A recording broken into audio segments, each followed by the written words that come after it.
लाखों की दुआ है चेहरा। दोस्तों आज हम बता दें, आज हम आए हैं अपने गांव से 30 किलोमीटर दूर यहाँ पे एक बहुत ही प्रसिद्ध मंदिर पड़ता है। तो दोस्तों हम उसके बारे में दिखाएंगे और आपको बताएंगे, पूरी जानकारी देंगे। इसमें एक नांगा बाबा नाम के स्वामी रहा करते थे। वो उनकी मानता बहुत ज़्यादा थी। अगर उनसे कोई मानता मांग के आता था तो उनकी मानता जरूर पूरी होती। स्वामी नांगा बाबा को आपको दिखाते हैं और साथ ही में यहाँ के भैया जो हैं वो आपको पूरी जानकारी देंगे। तो दोस्तों देखिए, ये श्री स्वामी महाराज जी हैं। चलते हैं, आपको भैया से मिलाते हैं, वो बताएंगे।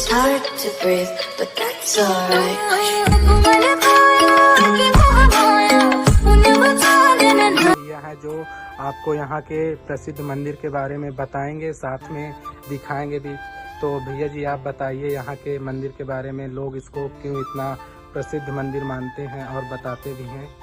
तो भैया आप बताइए। जी, जैसे कि मैं भी बहुत दिनों से यहाँ दास कहना भी इतना उचित नहीं है। आप ये कह सकते हैं मैं एक तुच्छ दास हूँ। तो आपको मैं बताना चाहूँगा कि सबसे पहले तो मैं आपको दिखाना चाहता हूँ कि ये जो राम मंदिर का निर्माण हमारे स्वामी जी ने किया है, सबसे पहले आप इनके दर्शन कराएं। तो इनके बारे में भी कुछ मान्यताएं हैं जो हम इन भक्तों को बताना चाहते हैं। आप जूम करके इसको दिखा भी सकते हैं इस मंदिर को। तो जैसा कि आप देख पा रहे होंगे इस वीडियो में कि जो ये राम मंदिर का आप दृश्य देख रहे हैं, तो हमारे स्वामी जी कहा करते थे कि जो ये इनके राम मंदिर जी हैं, जो ये रामचंद्र जी हैं, इनको ये बड़ा भाई मानते थे अपना। ये कहते थे कि अगर आपको कुछ भी प्राप्त करना है तो इस मंदिर पर जाइए आप और माथा टेक कर आप कुछ भी मान लीजिए। यहाँ की ये कहते थे कि चंद प्रसाद में मान लो कि आप 2 लड्डू मान लो, चाहे 4 बतासे मान लो, आपकी जितनी भी मान्यताएं सभी पूरी हो जाएंगी। तो बहुत कम ऐसा देखा गया कि भक्त आए और इनसे प्रार्थना और दुआ करे और उनकी प्रार्थनाएं न पूरी हों। यहाँ तक कि जितने भी आए खाली हाथ है और गए भरे हाथ है। तो ऐसा ये दरबार है, ये स्वामी जी के द्वारा एक स्थापित मंदिर था। आपको थोड़ा दिखाते हैं जो हमारे स्वामी जी थे। जैसा कि हम बता दें आपको भी जानकर थोड़ा आश्चर्यचकित होगा कि आज के ही दिन यानी 18 सितंबर सन 1894 को ही हमारे स्वामी जी पर्दा कर गए थे। तो जो इतने बड़े महान संत होते हैं तो उनके पर्दा करने को निर्वाण दिवस ही बोला जा सकता है। और इनके बारे में हम कुछ ज़्यादा नहीं बोल सकते हैं। ये हमारा समाधि स्थल है, ये सन 2010 में निर्माण है। आप देख सकते हैं निर्माण कार्य का जो डेट पड़ी है। तो आपको दिखाना चाहते हैं कि ऐसा ये समाधि स्थल है। सबसे पहले हम आपको दर्शन कराएंगे यहाँ की समाधि के, क्योंकि हमारे स्वामी जी की ये समाधि है। अभी फिलहाल तो ये बंद है, पर आप इसको कैमरे में कैद कर सकते हैं क्योंकि जो ये गेट लगा है तो ये जाली नुमा है। तो आप सबसे पहले स्वामी जी का दर्शन कराइए भक्तों को। हाँ, तो जैसे कि आप लोग देख रहे होंगे कि ये जो स्वामी जी की यहाँ मूर्ति रखी हुई है और जो ये समाधि है, ये भी बहुत मान्यता वाली समाधि है। बहुत लोग आते हैं, परिक्रमा मान लेते हैं कि मैं 11, 21 ऐसी मानता है सनातन धर्म में कि 11 या 21, कोई 101, कितनी भी परिक्रमा आप मान लेंगे और जो भी आप अपने मन में रखेंगे। बहुत सी परेशानियां, तकलीफ, समस्याएं हमारे जीवन में आती है क्योंकि मनुष्य का जीवन तकलीफों से घिरा हुआ है, इससे कोई बच ही नहीं पाया है। तो तकलीफों का जो निराकरण है वो हमें लगता है कि साधु संतों की सेवा में ही है। तो इसीलिए हम भी एक तुच्छ भक्त बनकर इनकी सेवा में लगे रहते हैं और सभी भक्तों से भी विनती और प्रार्थना करते हैं कि आपको अगर अपनी परेशानियों से दूर होना है तो साधु संतों का सहारा लेना बहुत जरूरी है। और आपको दिखा देते हैं इनको, जैसा कि लोगों का मानता है, भक्तों की मानता, जो इनके पुराने बहुत सारे भक्त हैं, आपको दिखाना चाहते हैं। इधर आप आइए कि इनको गायों और कुत्तों से बहुत लगाव था। यहाँ तक कि ये इनका जब निर्माण हुआ था तो तब ये बोल कर गए थे कि जो भी यहाँ प्रसाद बने, जैसा कि सबसे बड़ा पर्व जो होता है वो गुरु पूर्णिमा को होता है इनका, यानी गांव में इनको आषाढ़ी बोला जाता है गुरु पूर्णिमा को। तो जब गुरु पूर्णिमा को या कोई प्रसाद बनता है या डेली स्वामी जी को भोग लगता है तो सर्वप्रथम कुत्तों और गायों को ही लगाया जाता है, फिर उसके बाद हम लोग प्रसाद ग्रहण करते हैं। तो ये जो समाधि बनी हुई है, अगर आप इसको कैमरे में कैद कर सकते हैं तो यहाँ से दिखा सकते हैं दूर से ही, तो ज़्यादा पास जाना उचित नहीं है। तो ये जो समाधि है, ये स्वामी जी एक नंदी पाले थे। तो जब नंदी का देहांत हो गया तो स्वामी जी ने बोला था कि इसकी समाधि हमारे समाधि के सामने ही होनी चाहिए। तो अगर आप दिखाना चाहेंगे तो थोड़ा सा एकदम सामने ही है इनकी समाधि और इनके नंदी की समाधि सामने ही है, थोड़ा सा बस केवल अंतर है, क्योंकि स्वामी जी को बहुत ही लगाव था नंदी भगवान से। तो इसलिए इनकी समाधि थोड़ा सामने ही बनाने का प्रयास किया गया है।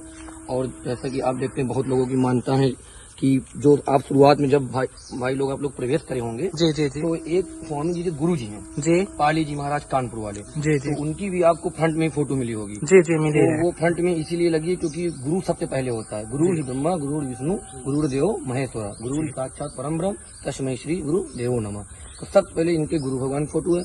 फिर आप जैसे ही अंदर आगे आएंगे तो आपको हनुमान जी का मंदिर मिला होगा। जी जी। मिला है। तो हनुमान जी का मंदिर इसलिए कि हनुमान जी की भी बहुत पूजा करते हैं, क्योंकि जो बाल ब्रह्मचारी होते हैं, तो ब्रह्मचारी भी दो प्रकार के होते हैं, एक बाल ब्रह्मचारी, एक ब्रह्मचारी। तो स्वामी जी जो हमारे थे वो थे बाल ब्रह्मचारी।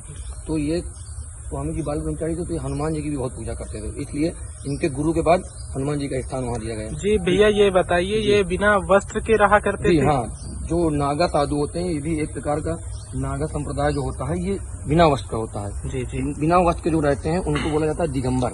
दिगंबर। जी, तो ये दिगंबर साधु थे, ये बिना वस्त्र के ही रहते थे। और जो नागा साधु होती है, इनकी विशेषता ये भी होती है कि भक्तों से ये मतलब कटाव रखते हैं, लगाव नहीं रखते, कटाव रखते हैं, मतलब भक्तों से दूरियां बनाने की कोशिश करते हैं। ये चाहते हैं कि भक्त हमसे दूर ही रहे, लेकिन जो इनको समझ जाता है तो वो फिर इनके उपासक हो जाते हैं, इनकी पूजा अर्चना करने लगते हैं।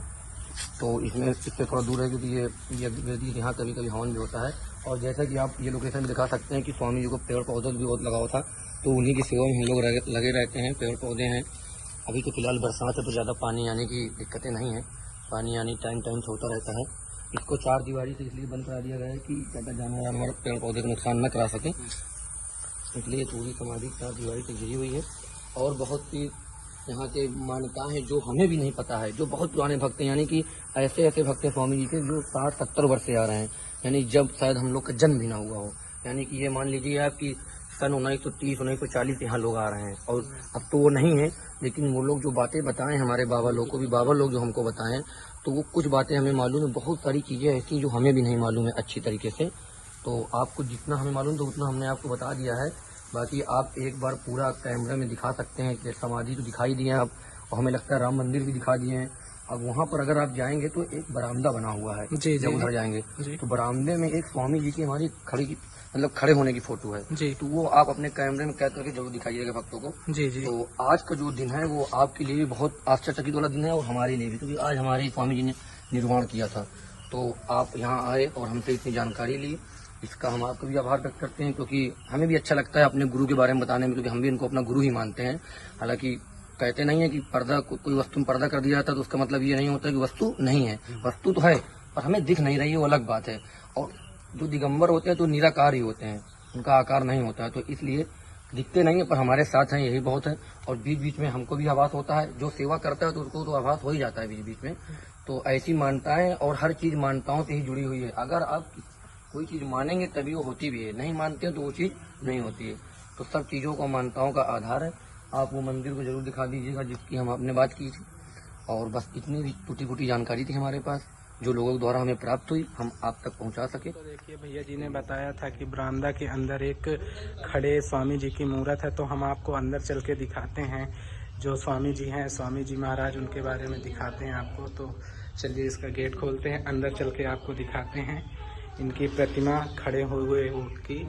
तो देखिए दोस्तों, ये है स्वामी जी की प्रतिमा खड़े हुए की। तो भैया जी ने बताया इसी के बारे में, तो हम आगे चलते हैं। तो दोस्तों हम मिलाते हैं, यहाँ एक बाबा जी हैं, वो आपको यहाँ की पूरी जानकारी देंगे और बताएंगे भी।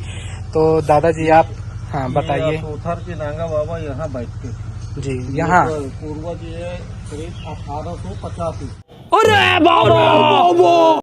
1850 जी में यहाँ बैठते थे। तो यहाँ रहते रहते हमारी इनकी पराजी जो है शिष्य में है, के जो नागा बाबा है जी जी, उनके पाली में भी बना है जी, असराय में भी बना है जी। ये उनका स्थान है। यहाँ 10-12 साल हो जाए, 15 साल हो जाए, जिसका लड़का नहीं होता है यहाँ मुंडन मांग लेंगे। अच्छा। तो यहाँ मुंडन आप कराना पड़ेगा, उनके लड़का होता है। अच्छा अच्छा, इतनी मानता है यहाँ। हाँ, मानता है। फिर उनके बाद जो है बालकृष्ण महाराज जो है स्वामी जी के शिष्य रहे, जो असोथर के नागा बाबा उनके रहे 12 शिष्य जी। बालकृष्ण इस तरह करके नींव रखी थी।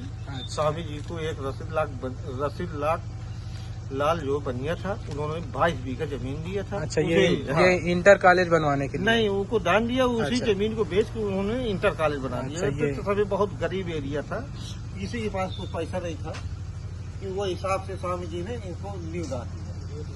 हाँ, फिर इसको बनवाया। फिर इलाहाबाद झूसी में आश्रम बना है स्वामी जी का, हमारा 2 मंजिल का। अच्छा। हाँ, वो भी गंगा के किनारे एकदम बिल्कुल है, तट के किनारे, वही तपस्या है। तो ये स्वामी जी ने जो डिग्री कॉलेज है ना, इंटर कॉलेज। इंटर कॉलेज है, हाँ।